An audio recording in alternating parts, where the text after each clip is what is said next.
चलो जी आ जाओ lecture number 3 part number 2। और इस पार्ट के अंदर हम एक फ्रेश जो है ना वो मेथड स्टार्ट करने जा रहे हैं। डेप्रिसिएशन निकालने के कितने मेथड बच्चों बताओ?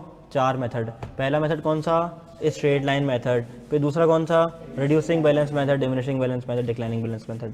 तीसरा कौन सा? यूजेज मेथड यानी कि यूनिट्स ऑफ प्रोडक्शन मेथड। चौथा कौन सा? सम ऑफ ईयर डिजिट मेथड। तो आज की क्लास में अल्हम्दुलिल्लाह हम तीसरा जो हमारा मेथड है वो स्टार्ट करने जा रहे हैं, जिसका नाम है यूजेज मेथड या यूनिट्स ऑफ प्रोडक्शन मेथड। ये बेसिकली होता क्या है? देखो, इसके अंदर ना मैं डेप्रिसिएशन निकालता हूँ और डेप्रिसिएशन में उतना ही चार्ज करता हूँ जितना कि मेरे मशीन नए यूनिट्स प्रोड्यूस करे, यानी कि जितना मेरी मशीन इस्तेमाल हुई। यानी कि इस मेथड के अंदर मैं डे 1 पे एक डेप्रिसिएशन की अमाउंट कंप्यूट कर लेता हूँ। लेट्स से मैंने अगर मशीन ख़रीदी है ₹1,00,000 की और मैंने इस पूरी मशीन से जो है ना वो लेट्स से 50,000 यूनिट्स बनाने हैं, तो मेरा एक यूनिट बनाने पे कितना डेप्रिसिएशन आएगा? ₹2 का। ऐसे ही है ना, लाख डिवाइड बाय 50,000 यूनिट्स, तो डेप्रिसिएशन कितना आया बोलो? ₹2 का। मैं दोबारा रिपीट कर दूँ, मैंने कहा मैंने मशीन खरीदी ₹1,00,000 की और इस ₹1,00,000 की मशीन से मैं 50,000 यूनिट्स बनाऊँगा, तो एक यूनिट बनाने पे कितना डेप्रिसिएशन होगा? कितना खर्चा आएगा? ₹2 का। ₹2 की डेप्रिसिएशन चार्ज होगी ना एक यूनिट बनने पे। यानी कि अब जितने मैं यूनिट बनाऊंगा उतनी मेरी डेप्रिसिएशन, जितने ज़्यादा यूनिट उतनी ज़्यादा डेप्रिसिएशन, जितने कम यूनिट्स उतनी कम डेप्रिसिएशन। यानी इसके अंदर स्ट्रेट लाइन बेसिस भी नहीं है, हर साल सेम यूनिट्स नहीं बन सकते। डिमांड ज़्यादा होगी ज़्यादा बनेंगे, डिमांड नहीं होगी कम बनेंगे। इसके अंदर रिड्यूसिंग बिल नहीं है कि एक साल में बहुत ज़्यादा यूनिट्स और अगले साल कम कम कम कम कम कम करते करते बिल्कुल कम ख़त्म। अगले साल पता चला मशीन यूनिट्स ही नहीं बना रही, इतने बना थे पिछले सालों में बना लिए। ठीक है, ऐसा भी नहीं है। अच्छा, तो फिर क्या है? फिर इसका मतलब ये है कि जितने मेरे यूनिट्स प्रोड्यूस होंगे उतना मैं डेप्रिसिएशन चार्ज बच्चों कर रहा हूँगा। अच्छा, मैंने अभी मैं पहले कंप्लीट करूँगा ना, फिर आप सवाल करेंगी। अच्छा, इसके अंदर अगर आप देखो ना तो इसके अंदर जो डेप्रिसिएशन निकलता है ना वो आपका निकलता है रुपीस में, रुपीस पर यूनिट। डेप्रिसिएशन कैसे निकलता है? Rupees per unit. जैसे मैंने कहा ₹1,00,000 की कॉस्ट 50,000 यूनिट बना के देगी, तो रुपीस डिवाइड बाय यूनिट्स किया तो आंसर भी क्या आएगा? Rupees per unit. फिजिक्स तो आती है ना, वो बेसिक जो हम फिजिक्स पढ़ते थे, मुझे नहीं आती, खैर तुम्हें तो आती होगी। तो रुपीस पर यूनिट आएगा मेरा डेप्रिसिएशन। अच्छा देखो, कहता क्या है? कहता है ये कि डेप्रिसिएशन जो इसके अंदर कंप्यूट होता है वो बेस्ड होता है ऑन एक्चुअल यूजेज और यूनिट्स प्रोड्यूस। जितना ज़्यादा इस्तेमाल उतना ज़्यादा डेप्रिसिएशन एक्सपेंस, जितना कम इस्तेमाल उतना कम depreciation expense. It is also called output method और यूजेज मेथड। तो किसी भी नाम से चीज़ आ जाए तो आपने घबराना नहीं है। डन। अच्छा, अगली बात वो कह रहा है फॉर्मूला कैसे निकलेगा? इसका फॉर्मूला सेम है, cost minus residual value divide by useful life in units, यानी कि depreciable amount divide by useful life in units. अगर मैं तुम्हें सिर्फ यूँ कहूँ कि मेरी कॉस्ट है ₹1,00,000 की, जब मैं मशीन बेचने जाऊँगा तो ये बिकेगी बोल रहा हूँ ₹20,000 की, और जो ये यूनिट्स बना के देगी ना मुझे, टोटल मशीन ये मुझे बना के देगी 50,000 यूनिट्स।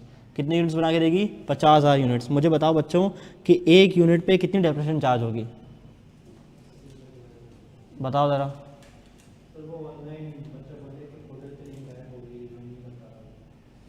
बाकी सब ज्वाइन किया हुआ है? हाँ जी, 1.6 यानी ₹1.6 पर यूनिट। उसने लॉग ऑफ कर दिया होगा शायद, कोई बात नहीं।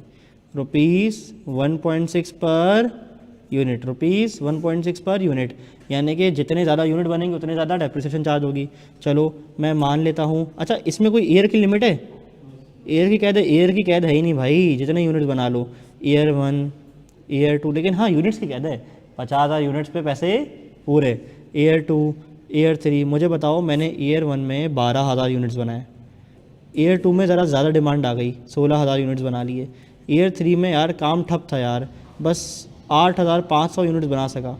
तो ज़रा मुझे बताओ कि डेप्रिसिएशन कैसे आएगी? मल्टीप्लाई मैं किससे कर दूंगा? 1.6 से। मल्टीप्लाई किससे कर दूंगा? 1.6 से। मल्टीप्लाई किससे कर दूंगा? 1.6 से। ज़रा मुझे बताओ कि कितनी डेप्रिसिएशन आती है? 19,200। अगला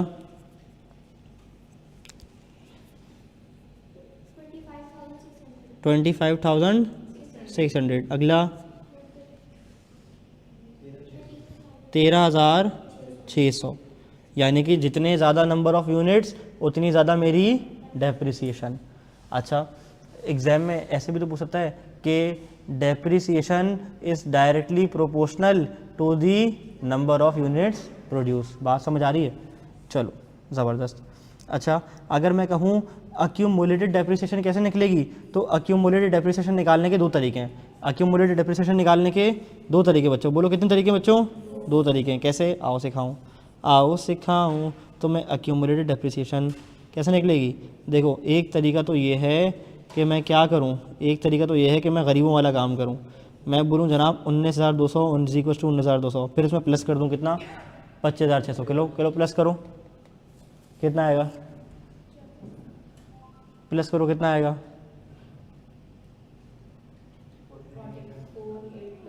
44,800। फिर प्लस करो, कितना आएगा?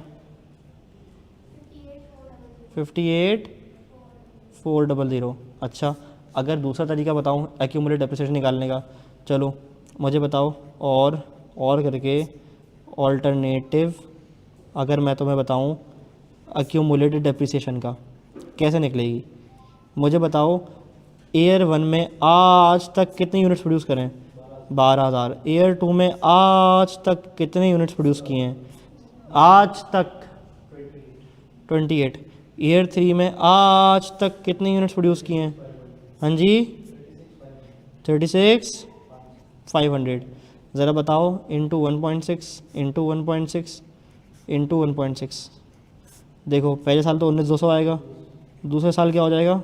44,800 हो जाएगा, तीसरे साल कितना हो जाएगा? 58,400 हो जाएगा। कैसे? आज तक की यूनिट्स ले लिए। बेसिक्स हमारी वही हैं, बस अप्लाई करने का तरीका डिफरेंट हो गया। किसी को कोई मसला है इसमें? किसी को ये चीज़ नहीं समझ आई हो? आज तक के यूनिट्स, आज तक की डेप्रिसिएशन याद आ रहा है? डन, पक्की बात है। चलो इसी बात पे ना मेरी मोहब्बत में एक सवाल कर दो। मुझे पता है तुम लोगों से मुझे मोहब्बत नहीं है, लेकिन फिर भी कर दो, अज्यूम कर लो मोहब्बत करते हो। ये सवाल सॉल्व कर दो। सवाल पढ़ दूँ तुम लोगों के लिए? एग्जाम्पल नंबर 10, या कर लोगे खुद? कर लोगे? शुरू कर दें। कहता है एक प्लांट मैंने ख़रीदा 1,00,000 रुपए का, जिसकी ज़िंदगी थी 5 साल, रेजिडुअल वैल्यू थी 10,000। तो मैं क्या करूं? अच्छा, लगता है स्ट्रेट लाइन से करना होगा। इस प्लांट की जितनी कैपेसिटी है वो सिर्फ 7,500 यूनिट्स ही प्रोड्यूस कर सकता है, और 31 दिसंबर को मेरा ईयर एंड है। और वो कहता है using units of production method depreciation ज़रा निकाल के बताओ, और एक्यूमुलेटेड डेप्रिसिएशन भी बताओ, और कैरिंग अमाउंट भी बताओ 2021, 22, 23, 24, 25 का। अच्छा, ये तो ज़्यादा हो गया, फ्री हो गया तो मेरे से। कोई बात नहीं, निकाल लेंगे हम इसको, ये सॉल्व कर लेंगे, इसी के ऊपर करेंगे, बहुत जगह है। ठीक है, आओ कैसे, ज़रा मुझे सबसे पहले बताओ कि रेट कितना आ रहा है? 12 आ रहा है। कैसे? 1,00,000 रुपए की मेरी कॉस्ट है, माइनस 10,000 डिवाइड बाय कितना? 7,500। कितना आ रहा है? 12। यानी कि 12 रुपये पर यूनिट के हिसाब से डेप्रिसिएशन क्या होगा बच्चों? चार्ज होगा। डन, ऐसा ही है, ऐसा ही होगा इंशाल्लाह। चलो इसको मल्टीप्लाई कर दूंगा 12 से। एक काम करता हूँ, पेन के ज़रा मैं निप छोटी कर देता हूँ। हम एक काम करते हैं ना, हम एक जुगाड़ करते हैं। आओ हम let's play with the player, इसी के आगे हम ना पूरा फॉर्मेट खींच देते हैं, पूरा आंसर वहीं निकालेंगे, कल्ली वल्ली। आ जाओ।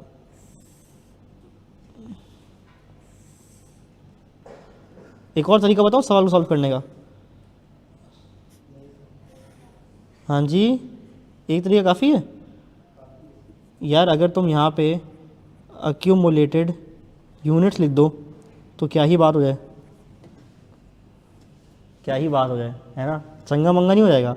बताओ ज़रा। 1500, अगला बताओ 1800, और 1500 कितना? हाँ जी, 33। अच्छा, और 45, 65, और 7500। क्या बात है, देखो पूरी ज़िंदगी हो गई इसकी मुकम्मल।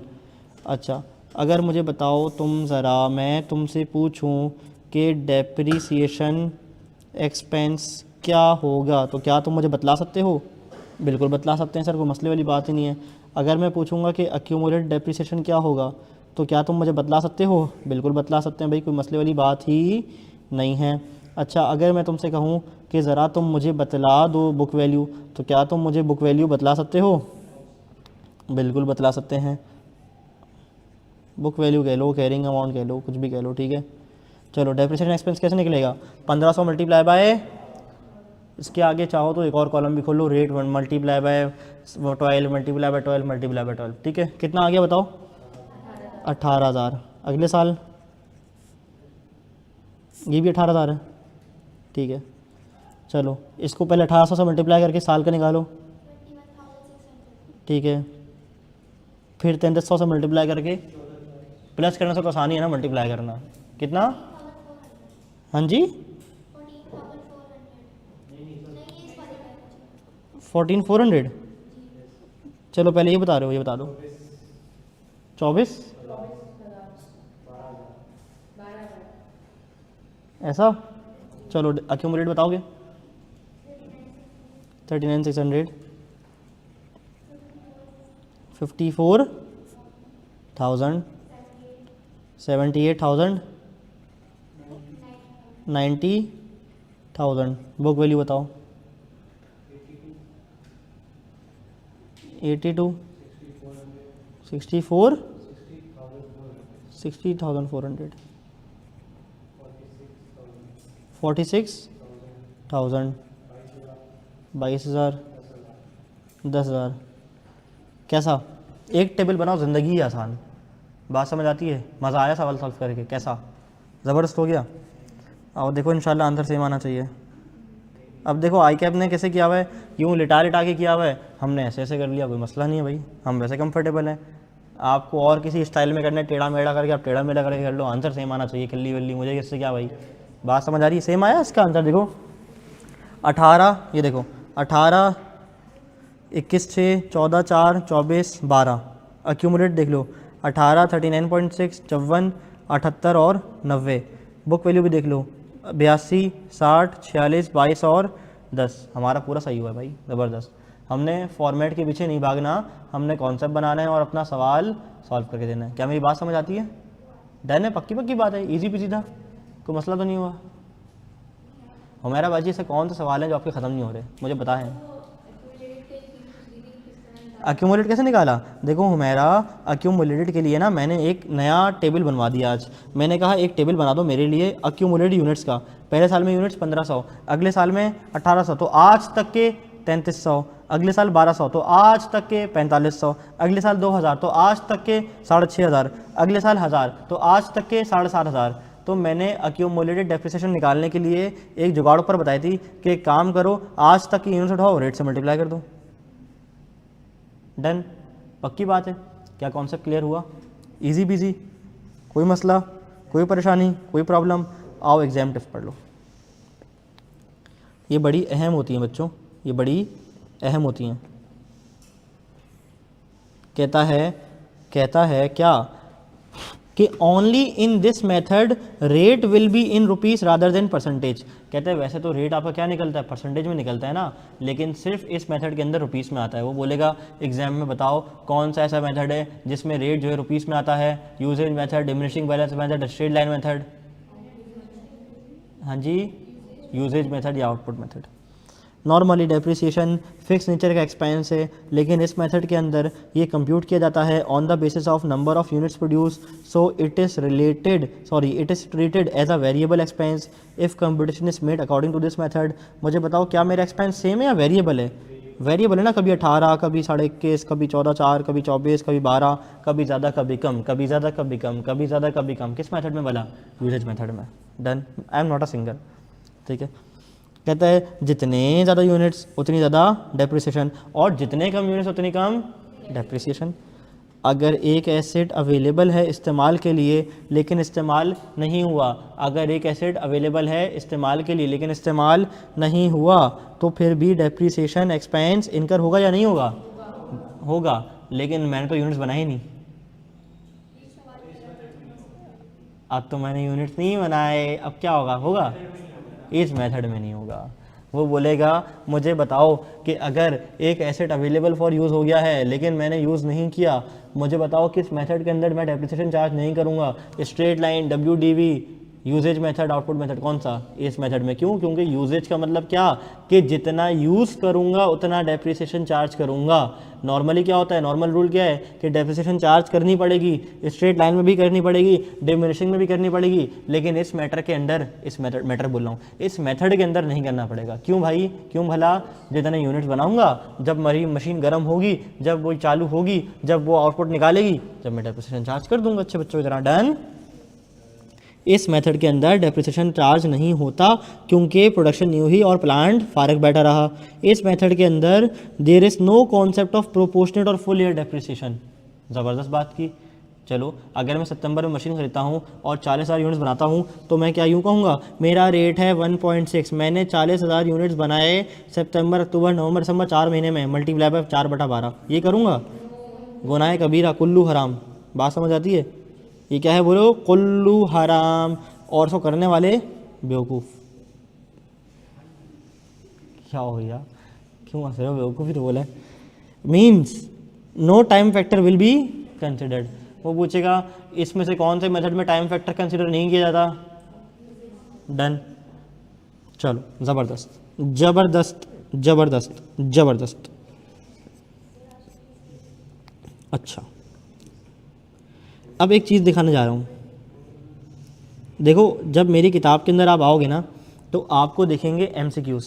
यार हिलो नहीं ना, तुम क्यों छोड़ करे जा रहे हो? कोई क्यों? जब आप मेरी किताब के अंदर आओगे तो आपको मिलेंगे 3 तरह के MCQs, लेवल 1, लेवल 2, लेवल 3। ये लेवल क्यों बनाए गए हैं? एक तो है ICAP की स्टडी टेक्स्ट, जो मैं समझता हूँ कि बेयर मिनिमम आपको आने चाहिए, इतना तो होना ही चाहिए, ये तो करना ही चाहिए, ये तो लीस्ट है। ये ICAP का क्वेश्चन बैंक भी एक, लेकिन उसके MCQs मैंने अलग से नहीं डाले, मैं बताता हूँ उसका मैंने क्या किया है। ये देखोगे ना टोटल तादाद, तो कुल मिला के इसकी तादाद बनती है लेवल 1 के MCQs की कितनी बच्चों? 50। फिर हम आते हैं लेवल 2 पे। लेवल की बात ना कर, लेवल सबके निकलेंगे। कैसे? लेवल 2 के MCQs करके। लेवल 2 है मॉडरेट। अच्छा, ये डिफरेंट कंपाइलेशंस, डिफरेंट रिसोर्सेज और डिफरेंट जगहों से मैंने कंपाइल करके, अब मैं नहीं बोलूँगा मैंने खुद बनाए सोच के पूरी रात जागा MCQs बनाने के लिए, नहीं, MCQ तो अवेलेबल थे पब्लिकली बहुत सारे। तो उसमें से एक डेडिकेटेड इंसान को लगा के और कुछ लोगों ने बड़ी मेहनत करके फिगर करके देखा है कि स्टूडेंट पॉइंट ऑफ व्यू से कौन से MCQ जो कि मॉडरेट हैं और कौन से ऐसे जो बड़े मुश्किल हो सकते हैं किसी बच्चे के लिए। तो मॉडरेट MCQs को अलग किया गया और उसकी तादाद टोटल बनी कितनी? 30। फिर इसी तरह से एक लेवल 3 को आइडेंटिफाई किया गया और लेवल 3 को आइडेंटिफाई करके बना दिया गया एग्ज़ाम क्रैकर, यानी कि ये वो हैं जो एग्ज़ाम में आ सकते हैं और जो आपको शायद टफ टाइम दे सकते हैं। तो ये तो लाजमी करना है। अब ये लाजमी करना है, पहले वाले भी लाजमी करना है, तो छोड़ने कौन से हैं? मॉडरेट, वो भी नहीं छोड़ने, वो भी करना है। लेकिन करने कैसे? वो 50 थे, वो 30 थे, ये कितने? ये कितने भाई? वो 50 थे, ये 30 थे, ये कितने? 25। डिमिनिशिंग बैलेंस वायर चल रहा है क्या? 10, 50 और 30 80, 80 और 25 105। तो 100 MCQs, 105 MCQs पर chapter, it's not a big deal. ये आपने बेर मिनिमम करना है, नॉट अ बिग प्रॉब्लम, ठीक है।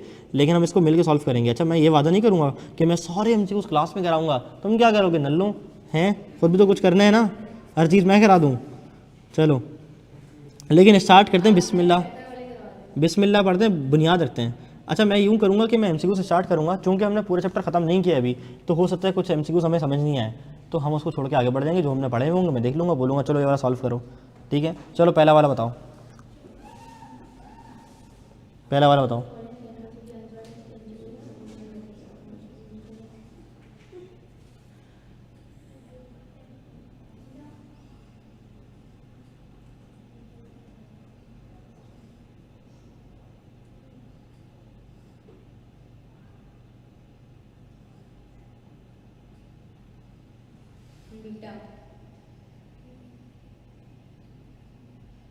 बताओ। बी। ये डेल्टा वेल्टा नहीं किया करो मेरे सामने, ABCD बोला करो।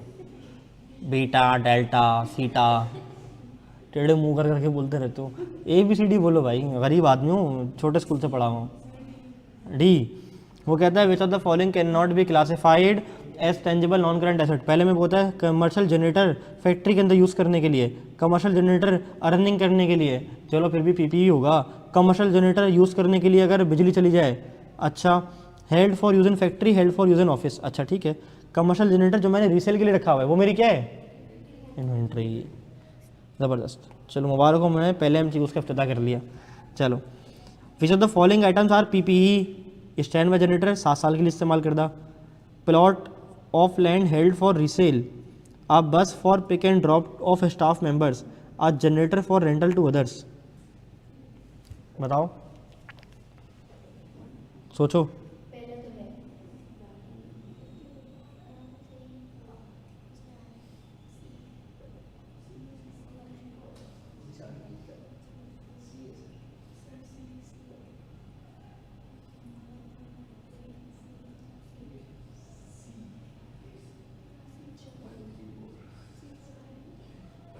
लगाओ लगाओ, तुक्के लगाओ, शाबाश। सी, पक्की बात है, जमहूर का इत्तेफाक है इस पे, पक्का। अच्छा सोच लो। हाँ जी, सी है।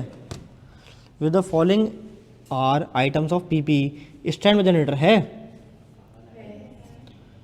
Plot of land held for resale, क्यों, क्या है ये, क्या है रीसेल के लिए, क्या है इन्वेंट्री है, अच्छा पीपी नहीं है यानी कि, अच्छा bus for pick and drop PP है, हाँ व्हीकल है। जनरेटर फॉर रेंटल पीपी है, हाँ हाँ, लैंड एंड बिल्डिंग के अलावा तो पीपी होता है। तो 134 कहाँ दिख रहा है, 134 यहाँ दिख रहा है सी में, क्या बात है। चलो तीसरा करो, सी। पीपी क्या नहीं है, टेंजिबल एसेट होते हैं, प्रोडक्शन सप्लाई के लिए एसेट रखे हुए होते हैं, asset held for sale, held for sale मतलब इन्वेंट्री, कारोबार के लिए, ठीक है। चलो 14 करो,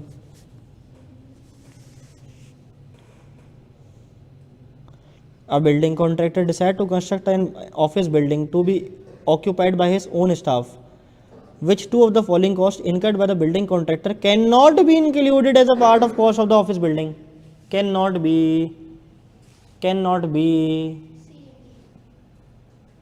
cement, iron, sand, crush stone, क्या केमिस्ट्री चल रही है, बाउट फॉर कंस्ट्रक्शन, अच्छा ये तो ठीक है। A proportion of contractors journal admin cost, वो बोल रहा है कैन नॉट, एक सेकेंड, कहाँ है, कैन नॉट बी इंक्लूडेड। अच्छा एक बात तो मुझे समझ आ रही है कि जो जनरल ओवरहेड्स होते हैं, जनरल ओवरहेड्स मतलब, जनरल ओवरहेड्स वो होते हैं जो जनरल कॉस्ट है और वो मैं एलोकेट कर रहा हूँ। जैसे मैं मशीन इंस्टॉल करने के लिए बाहर चौकीदार रखा हुआ है, अब चौकीदार तो ओवरऑल बहुत सारे काम करता है ना। लेट से अगर चौकीदार है वो 4 कमरों की जो है ना वो कर रहा है, चौकीदारी कर रहा है, उसमें से एक कमरे की मेरी, एक कमरे के अंदर मशीन इंस्टॉल हो रही है, तो मैं ये बोलूँगा कि हाँ 5,000 रुपये इसकी इसमें जो है ना लग रहे होंगे, नहीं, चौकीदार को तो वैसे पूरी सैलरी जानी है, तो प्रोपोर्शन तो नहीं हो सकता। एक तो मुझे समझ आता है। अच्छा दूसरा, hire of plant and machinery, hire मतलब लीज पे देना, for use of on the office building site. अच्छा फिर additional design work cause by initial design errors, कहता है additional design work cause by initial design errors, which two of the following cost incurred by the building contractor can not be including as a part of cost of office building. बताओ कौन सा, हाँ जी सी होगा, D होगा, D होगा। Additional design work cause by initial design errors, कोई design के अंदर ख़राबी आ गई, उसने बोला यार डिज़ाइन थोड़ा चेंज वेंज करके ऐसे लगा देता हूँ, तो डिज़ाइन की चेंजिंग क्या कॉस्ट में कैपिटलाइज होगी, नहीं होगी, डन। अच्छा तीसरा क्यों नहीं होगा, वो कह रहे हैं मैंने एक प्लांट एंड मशीनरी मंगवाई जिससे मैं, hire of plant and machinery for use on the office building site, मैं उस बिल्डिंग साइट पर उस प्लांट एंड मशीनरी से काम करा रहा हूँ, यानी कि वो क्या, मैंने क्या कहा था, सफाई सुथराई कराना और साइट को प्रिपरेशन करना, ये सारी कॉस्ट तो मैं इनकर कर सकता हूँ, डन। चलो मज़ा आ रहा है, वो जो तुम्हारे कंसेंट्स है ना कॉस्ट कैपिटलाइजेशन वाले, यहाँ हल हो जाएंगे इंशाल्लाह। Alpha Trading Limited used its own staff assisted by contractors when required to construct a new warehouse for its own use, खुद के इस्तेमाल के लिए। कह रहा बताओ कौन कौन सी कॉस्ट में कैपिटलाइज नहीं कर सकता, clearance of site prior to commencement of construction, ठीक है। सर्वेयर की फ़ीस, हाँ यार इंजीनियर ज़रा चेक करना, याद आ रहा है लेक्चर, हाँ ठीक है। हमारे अपने स्टाफ की वेजेस जितना उन्होंने कंस्ट्रक्शन पे टाइम लगाया, कैपिटलाइज नहीं होगी, क्यों भाई? Time spend working on construction, wages, wages क्या होती है बताओ हमारा? वेजेस का मतलब होता है दिहाड़ी, दिहाड़ीदार मजदूर, जितना घंटे वो काम करेगा उतनी मजदूरी उसको मैं दूंगा। तो क्या ये डायरेक्टली एट्रीब्यूटेबल कॉस्ट नहीं है? है ना, है ना, तो आएगी ना। क्यों? क्योंकि उस मशीन के इंस्टॉल होने पे, बनने पे जितने घंटे लगे उतनी उसको मैंने मजदूरी दी, उजरत दी, तो ये तो कॉस्ट का पार्ट बननी चाहिए ना। अच्छा, फिर प्रोपोर्शन ऑफ एडमिन कॉस्ट, अब जहाँ भी प्रोपोर्शन का वर्ड जीते ना, यानी कि तुम जनरल एडमिन कॉस्ट को, ओवरहेड कॉस्ट को एलोकेट कर रहे हो उसके अंदर, तो भाई फिर वो नहीं आना चाहिए। बात समझ आ रही है? General cost, overhead cost, admin cost नहीं आएगी, टेबल में लिखा हुआ है डू नॉट इंक्लूड में, देखा है ना। चलो number 6, which two of the following item should be capitalise within the initial carrying amount of an item of the plant. कह रहे कौन से दो आइटम कैपिटलाइज होने चाहिए? कॉस्ट ऑफ ट्रांसपोर्टेशन होनी चाहिए, हाँ जी, अच्छा होनी चाहिए। अच्छा, फिर अगला कहता है cost of installing new power supply required to operate the plant, होनी चाहिए। चलो ये तो हो गए, यानी कि दो नीचे की नहीं होनी चाहिए, पढ़ लूँ। Deduction to reflect estimate residual value, नहीं। Cost of 3 year maintenance agreement, कुल्लू हराम, आ जाओ। क्या बात है, ये आया ना हमारे मतलब का सवाल, अब तो हम खटाखट इसको पुड़का देंगे। एंटिटी परचेज करती है एक मशीन 5 लाख रुपए की, वो मशीन की जो ज़िंदगी है वो तो 5 साल है, लेकिन रेजिडुअल वैल्यू 50,000 है, यानी कि डेप्रिशिएबल अमाउंट 4.5 लाख है। 4.5 लाख रुपए को डिवाइड करूंगा 5 से, तो टोटल ईयर डेप्रिसिएशन 3 साल का स्ट्रेट लाइन मेथड का और रिड्यूसिंग बैलेंस मेथड का क्या आएगा? 4.5 लाख डिवाइडेड बाय 5 साल कितना आएगा? हाँ जी 90,000। तो 90 मल्टीप्लाई बाय 3 करो, कितना आएगा? 270। तो ये तो मिल गया मुझे, यही वाला होगा, ऐसा ही है। अच्छा, अगर यहाँ भी 270 होता और ऊपर भी कहीं 270 होता तो फिर मैं बोलता यार इन दोनों में से कोई एक है, फिर मुझे दूसरे का भी निकालना पड़ता। अभी तो मैंने इसको देखते ही पकड़ लिया। कैसा? दूसरे का भी निकाल लो यार, हम तो प्रैक्टिस कर रहे हैं ना, जुगाड़ थोड़ी करने बैठे यहाँ पे। टाइम वेस्ट नहीं करना, बात सही है, बंदे में बात में दम है, बंदा जैसा भी हो बात में दम होना चाहिए। देख रहे हो भाई तुम्हारी रोस्टिंग पे हंस रहे हैं, मैं नहीं सहता यार, बस मुंह पे ही कहना चाहिए। चलो आ जाओ यार। एक व्हीकल जिसकी कॉस्ट थी 8 लाख रुपए, डेप्रिशिएट होती थी 20% पे हर साल रिड्यूसिंग बैलेंस मेथड पे। एक और आइडेंटिकल व्हीकल, यानी कि एक और उस जैसी गाड़ी, जैसे कि 2 ऑल्टो खड़ी हुई हैं, is depreciated using straight line method over 4 years with a residual value of rupees 1,60,000। What are the respective book value at the end of year 2? अच्छा, रेजिडुअल वैल्यू के लिए तो मैं निकाल लूँगा, कैसे? 8 लाख मल्टीप्लाई बाय 1 माइनस 20% की पावर 2, कितना आता है? जो आसान काम है वो पहले कर लूँगा ना, कितना आता है बताओ?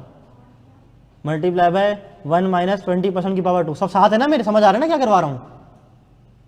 बताओ किसको नहीं आ रहा? कौन? एक तो सारे नकाब करके बैठे बोल तो मुझे समझ नहीं आ रहा। अबे भाई किसको समझ नहीं आ रहा, कैसे पता चलेगा? हाँ तो मैं नहीं, क्या चीज़? आवाज़ पहचानूँ? मेरे घर में थोड़ी रहते हो आवाज़ पहचानूँ? 2 दिन में आवाज़ पहचानूँ लड़कियों की? क्या समझा हुआ तुमने मुझे? क्या है यार ये?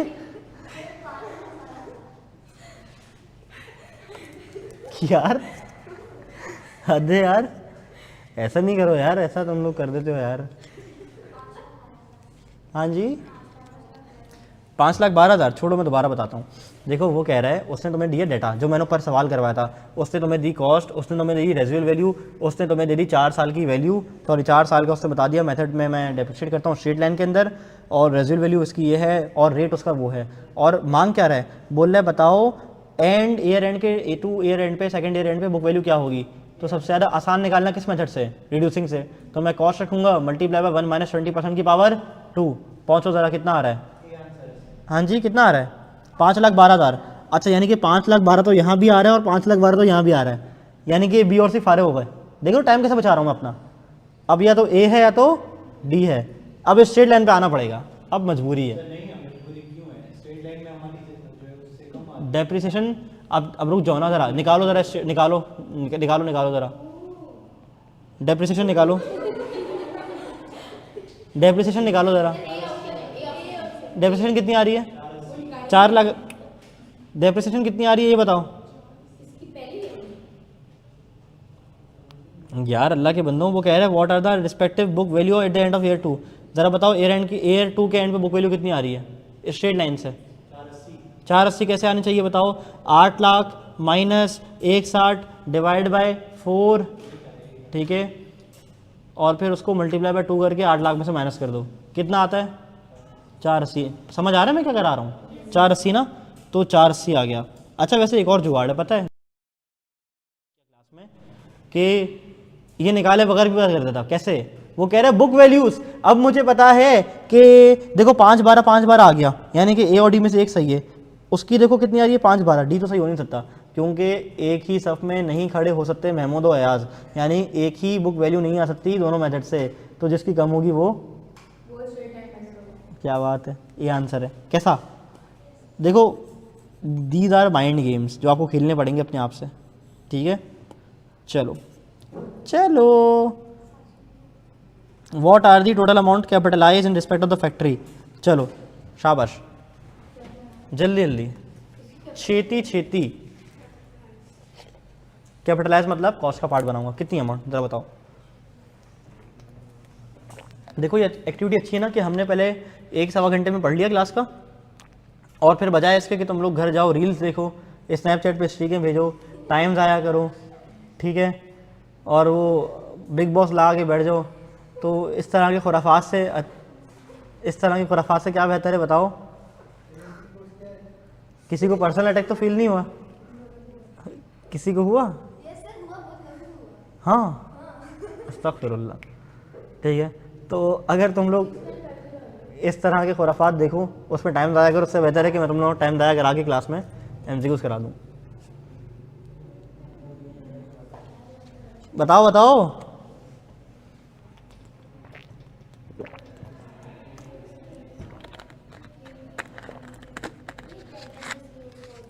Business rates for first year, ये हैं एक्सपेंसेस, जैसे रेंट, रेट्स एंड टैक्सेस कहते हैं हम।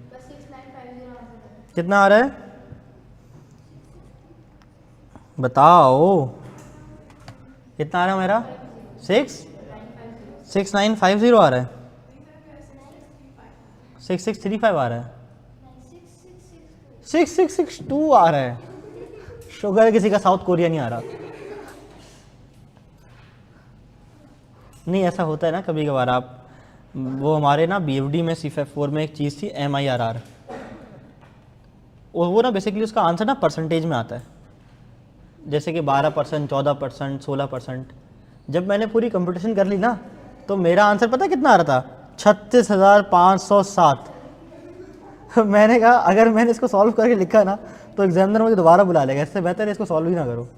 फिर मैंने उसको वर्किंग वैसे छोड़ दिया। चलो बताओ कितना आ रहा है? 6950। किसी और का आ रहा है 6950? नहीं आ रहा, नहीं आ रहा।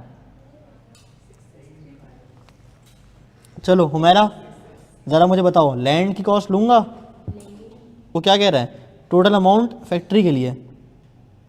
चलो ज़रा मुझे बताओ, फैक्ट्री ली है और मैंने ये वाली कॉस्ट इनकर करी है फैक्ट्री बनाने के लिए। ज़ाहिर सी बात है फैक्ट्री हवा में थोड़ी बनाऊंगा, लैंड पे बनाऊंगा ना, लूँगा कॉस्ट, ठीक है। फिर मटेरियल की लूँगा, लेबर लूँगा, आर्किटेक्ट की फीस लूँगा, सर्वेयर की लूँगा, ओवरहेड लूँगा? नहीं, journal overhead, admin overhead, proportionate cost कुछ भी नहीं लूँगा, ठीक है। अच्छा अपोर्शनमेंट लूँगा?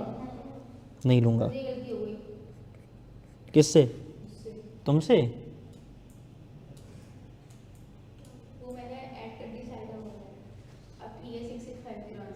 अच्छा फिर testing of fire alarms, business rates for first year कितनी आ रही है बताओ? 6650। कितना आ रहा है बोलो बच्चों? 6650 कहाँ आ रहा है? 6650 तो आ ही नहीं रहा। पहले तुम्हारा आंसर सही आ रहा था। हाँ सही आ रहा था। क्या लिया था? साइट ओवरहेड्स भी लिए थे। अब इसने अज्यूम कर लिया होगा जो ओवरहेड्स हैं ये साइट के लिए डायरेक्टली प्रोपोर्शनल है, यही हुआ होगा। जिस साइट पे ये फैक्ट्री बन रही है उसकी डायरेक्टली प्रोपोर्शनेट कॉस्ट है। वैसे ओवरहेड्स नहीं आते, लेकिन अगर डायरेक्टली इंसिडेंटल हो यानी कि डायरेक्टली उस मशीन को बनाने के लिए इस्तेमाल लग रहे हो ओवरहेड्स, तो फिर वो कॉस्ट का पार्ट बनते हैं। ठीक है, तो यहाँ पे ये अज्यूम कर लिया होगा इसने, हाँ लिखना चाहिए था कि साइट ओवरहेड्स इसी प्रोजेक्ट के लिए हैं जिस साइट पे ये फैक्ट्री बन रही है। ठीक है, चलो अब बताओ कितना आ रहा है। यहाँ लिख दो assume to be directly attributable to site जहाँ पे मेरी मशीन इंस्टॉल हो रही है। चलो अगला बताओ।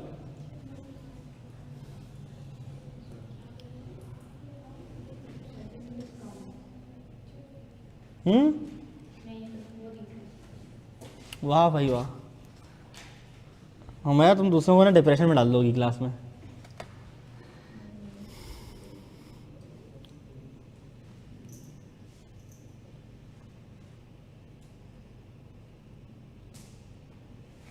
पाकोला की ब्रांडिंग क्यों हो रही है बताओ भाई। लिस्ट प्राइस आएगी, इंपोर्ट ड्यूटी आएगी, डिलीवरी फीस आएगी, इंस्टॉलेशन आएगी, हाँ जी ट्रेड डिस्काउंट है कहाँ है सवाल में, मैं तो देख रहा हूँ क्या क्या आएगा। प्री प्रोडक्शन आएगी, टेस्टिंग आएगी, टेस्टिंग आएगी, मेंटेनेंस आएगी, चलो ट्रेड डिस्काउंट आएगा, आएगा यानी कि 82,000 का 90% ले लो, उसमें प्लस कर दो ये सब। अच्छा जी, और सेटलमेंट डिस्काउंट भी है भाई 5% का, अगर पेमेंट हमने कर दी within 1 month of purchase और मैं एक्सपेक्ट करता हूँ कि मैं 25 मार्च को पे कर दूंगा, मैंने ख़रीदी है 1 मार्च को, तो यानी कि मुझे तो सेटलमेंट डिस्काउंट भी मिल जाएगा, मुझे सेटलमेंट डिस्काउंट भी मिल जाएगा। तो मेरी एक्सपेक्टेशन क्या है कि मैं पे कर लूँगा। चलो बताओ क्या आंसर आ रहा है।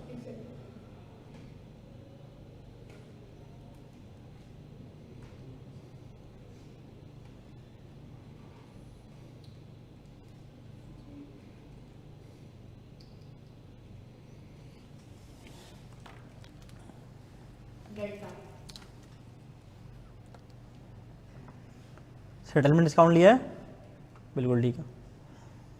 ये डेल्टा वेल्टा नहीं बोलना, आप डी आ रहा है, ठीक है डी। वो जो डी होता है उसको क्या बोलते थे बचपन में, डी बोलते थे ना, उसका भी तो कोई नाम नहीं होता था, कहीं हम गरीब थे शायद डी बोलते हों। उसका उसका पर्पस क्या था, एंगल बनाता था, ऐसे ऐसे करके होता था ना, चेंज हो गया। मेरी बचपन में ना एक बड़ा शौक था कि मेरे पास शक्ल का बूम बूम वाली पेंसिल आ जाए। अब तुम लोगों को ये भी नहीं पता होगा ये क्या है, पता है यार आजकल के बच्चे नहीं पता इनको यार। अच्छा हमने ना 10 MCQ अल्हम्दुलिल्लाह कर ली, कहाँ से, आई कैप के उससे क्वेश्चन बैंक से। अब आओ ज़रा मॉडरेट पे आ जाओ, थोड़ा सा ज़रा यहाँ भी साफ करते हैं। भाई मैंने तो ये सोचा है कि मैं 10 आई कैप के, 10 मॉडरेट, 10 एग्ज़ाम लेवल, ये मैंने सोचा है। चलो 10 कर लो इसके, बस